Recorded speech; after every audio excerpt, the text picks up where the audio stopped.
दोस्तों स्वागत करते हैं एसपीडी न्यूज के ताजा बुलेटिन में, जहां पर हम लेकर आते हैं देश की राजनीति समेत कुछ बड़ी खबरें। दोस्तों हमारे देश में जिस तरीके से कोरोना के मामले अब कम होते जा रहे हैं, ऐसे में कुछ राज्यों ने तो ढील देना भी शुरू कर दिया है। ऐसे में पीएम मोदी ने लाइव आकर एक बड़ी घोषणा कर दी है। इस वीडियो में इन घोषणाओं के बारे में भी जानेंगे और साथ ही जानेंगे कोरोना के नए अपडेट और सरकार द्वारा की गई नई घोषणाओं के बारे में। इसलिए दोस्तों आप लोगों से एक अनुरोध है कि इस वीडियो को शुरू से लेकर अंत तक जरूर देखें, जिससे कि आपसे कोई भी खबरें मिस ना हो पाए। दोस्तों खबरों को शुरू करें उससे पहले अगर आप हमारे चैनल पर नए हैं तो चैनल को सब्सक्राइब करके घंटी के बटन को जरूर दबाएं, जिससे कि इसी तरीके की लेटेस्ट वीडियो आप तक सबसे पहले पहुंच सके। और इसी के साथ दोस्तों आज की पहली बड़ी खबर कि दिल्ली में आज से खुलेंगे होटल और जिम। एमपी में हट गए कोरोना कर्फ्यू, जाने अपने राज्य का हाल। दोस्तों यहाँ पर आपको बता दें कि कोरोना वायरस की दूसरी लहर भारत में धीरे धीरे कमजोर पड़ती जा रही है। कोरोना वायरस संक्रमण के नए मामलों में लगातार ही गिरावट देखने को मिल रही है। हालांकि रोजाना होने वाली मौतों की संख्या चिंताजनक बनी हुई है। इन सबके बीच राज्य की सरकारों ने कोरोना के कारण लागू प्रतिबंधों में ढील देना शुरू कर दिया है।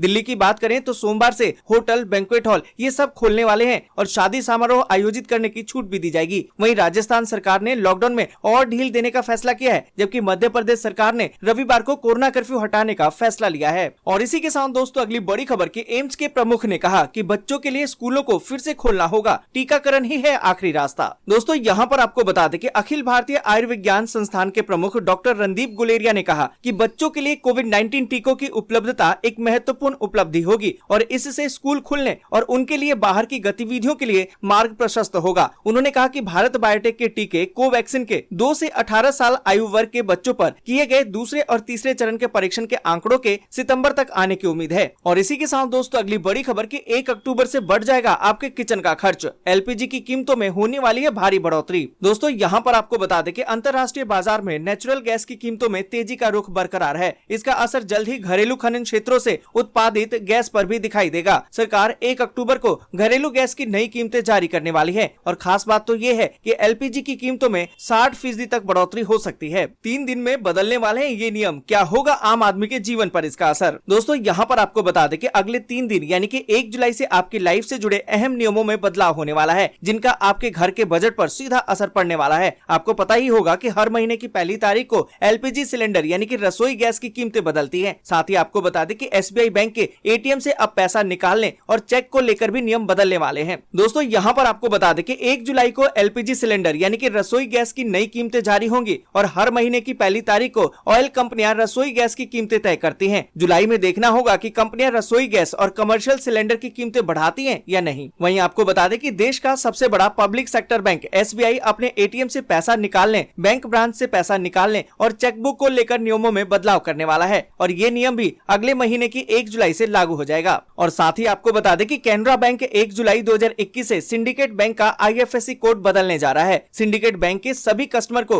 अपने ब्रांच से अपडेटेड आईएफएससी कोड के विषय में जानकारी लेने के लिए कहा गया है। और इसी के साथ दोस्तों अगली बड़ी खबर कि हरियाणा में रियायतों के साथ 5 जुलाई तक बढ़ गया है लॉकडाउन। अब खुल सकेंगे रेस्टोरेंट, क्लब और बार। दोस्तों यहाँ पर आपको बता दें कि हरियाणा सरकार ने राज्य में कुछ ढील के साथ लॉकडाउन को 5 जुलाई तक बढ़ाने के आदेश जारी कर दिए हैं। प्रदेश में सभी दुकानों को खोलने की अब अनुमति होगी। हालांकि सरकार ने इसके लिए समय सुबह 9 बजे से लेकर रात 8 बजे तक का निर्धारित किया है। इस दौरान मॉल्स भी सुबह 10 बजे से लेकर रात के 8 बजे तक खुल सकेंगे। वहीं रेस्टोरेंट और बार को भी सुबह 10 बजे से लेकर रात 10 बजे तक खोलने की अनुमति होगी, पर 50% क्षमता और कोरोना के बचाव नियमों का पालन करना होगा। वहीं आपको बता दें कि सरकार ने धार्मिक स्थलों को भी खोलने की इजाजत दे दी है। शर्त यह है कि 50 लोगों को एक बार में प्रवेश मिलेगा। और इसी के साथ दोस्तों अगली बड़ी खबर की बिहार में अनलॉक से जुड़ी सबसे बड़ी खबर, अब 6 जुलाई से खुलने लगेंगे शिक्षण संस्थान। दोस्तों यहाँ पर आपको बता दें कि बिहार में अनलॉक से जुड़ी आज की सबसे बड़ी खबर आ रही है। बाजारों को शर्तों के साथ खोलने के बाद अब शिक्षण संस्थानों की बारी है। जी हाँ, बिल्कुल सही सुना आपने। आगामी 6 जुलाई से बिहार में अब स्कूल और कॉलेज खुलने जा रहे हैं। पहले चरण में कॉलेज और विश्वविद्यालय को खोला जाएगा, तो वहीं दूसरे चरण में विद्यालयों में 11वीं और 12वीं की कक्षाओं के साथ कोचिंग संस्थाएं भी खुलेंगी। तीसरे चरण में मध्य और प्राथमिक विद्यालय खोले जाएंगे। और इसी के साथ दोस्तों अगली बड़ी खबर की विदेशों में मांग घटने से अब सोयाबीन, मूंगफली और पामोलिन तेल की कीमतों में गिरावट। दोस्तों यहाँ पर आपको बता दें कि विदेशों में गिरावट के रुख और स्थानीय मांग प्रभावित होने से दिल्ली में तेल तिलहन बाजार में बीते सप्ताह सोयाबीन, मूंगफली, बिनौला और पामोलिन तेल की कीमतों में गिरावट रही, जबकि स्थानीय मांग बढ़ने और डीओसी की निर्यात मांग के कारण सरसों तेल, तिलहन और सोयाबीन दाना और लूज के भाव लाभ दर्शाते बंद हुए।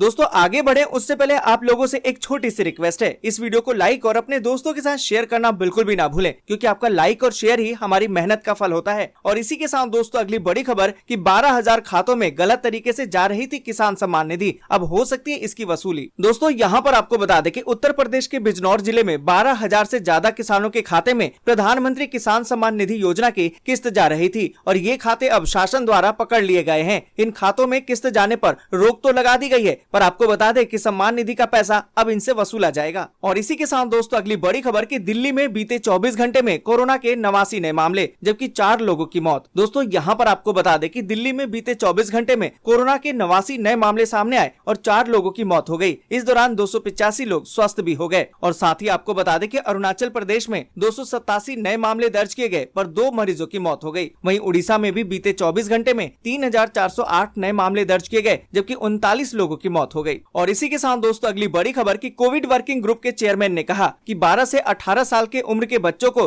अगले महीने से लगनी शुरू हो सकती है वैक्सीन। दोस्तों यहाँ पर आपको बता दें कि कोरोना टीकों के संकट के बीच जल्द ही 12 साल से लेकर 18 साल के उम्र के बच्चों को जाइडस कैडिला की वैक्सीन लगाई जाएगी। इस देशी वैक्सीन का ट्रायल लगभग पूरा हो चुका है और अब जुलाई के आखिर में या फिर अगस्त में इसे लगाना शुरू किया जा सकता है। और इसी के साथ दोस्तों अगली बड़ी खबर की यूपी में 100 सीटों पर अब चुनाव लड़ेगी AIMIM। अवैसी बोले हम भागीदारी संकल्प मोर्चे के साथ। दोस्तों यहाँ पर आपको बता दें कि यूपी में अगले साल होने वाले विधानसभा चुनाव को लेकर राजनीतिक सरगर्मियां तेज हो गई हैं। बहुजन समाज पार्टी यानी कि BSP अध्यक्ष मायावती की ओर से अवैसी की पार्टी AIMIM से गठबंधन की खबरों को खारिज करने के बाद अवैसी का बयान सामने आया है। अवैसी ने कहा कि वो भागीदारी संकल्प मोर्चा के साथ हैं। हमारी और किसी भी पार्टी से चुनाव या गठबंधन के सिलसिले में कोई भी बात नहीं हुई है। और इसी के साथ दोस्तों अगली बड़ी खबर की आंदोलन समाप्त करो, बातचीत को तैयार है सरकार, कृषि मंत्री तोमर की किसानों से अपील। दोस्तों यहाँ पर आपको बता दें कि नए कृषि कानूनों के खिलाफ किसान संगठनों का विरोध प्रदर्शन 8वें महीने में प्रवेश कर गया है। इस बीच केंद्रीय कृषि मंत्री नरेंद्र सिंह तोमर ने शनिवार इन संगठनों से आंदोलन समाप्त करने की अपील की है और कहा है कि सरकार तीनों कानूनों के प्रावधानों पर फिर से बातचीत करने को तैयार है। और इसी के साथ दोस्तों अगली बड़ी खबर की मायावती का ऐलान, बसपा अकेले लड़ेगी यूपी और उत्तराखंड विधानसभा चुनाव। दोस्तों यहाँ पर आपको बता दें कि बहुजन समाज पार्टी ने आगामी उत्तर प्रदेश और उत्तराखंड विधानसभा चुनाव में अकेले उतरने का फैसला किया है। बसपा सुप्रीमो मायावती ने कहा कि बहुजन समाज पार्टी उत्तर प्रदेश और उत्तराखंड में अकेले चुनाव लड़ेगी। और इसी के साथ दोस्तों अगली बड़ी खबर कि दिल्ली और यूपी समेत देश के इन हिस्सों में मानसून की बारिश का करना होगा और इंतजार। दोस्तों यहाँ पर आपको बता दें कि IMD ने पहले अनुमान लगाया था कि मानसून की सामान्य तारीख से लगभग 2 सप्ताह पहले यानी कि 27 जून को दिल्ली में दस्तक देने की उम्मीद है। हालांकि कम दबाव वाली प्रणालियों और हवा के पैटर्न में बदलाव का मतलब है कि मानसूनी हवाओं की प्रगति धीमी हो गई है। दोस्तों यहाँ पर आपको बता दें कि बाकी वर्षों की अपेक्षा इस बार दिल्ली NCR, उत्तर प्रदेश, हरियाणा समेत कई राज्यों में मानसून के देर से आने की संभावना है। वहीं आज भारतीय मौसम विज्ञान विभाग के अधिकारियों ने ये बता दिया है कि दिल्ली में कम से कम 1 सप्ताह तक मानसून की बारिश होने की कोई भी उम्मीद नहीं है। दोस्तों आज के लिए बस यहीं तक। वीडियो आपको अच्छी लगी हो तो लाइक और शेयर जरूर कर दे। अगर अभी तक आपने चैनल को सब्सक्राइब नहीं किया है तो सब्सक्राइब जल्दी से कर लें।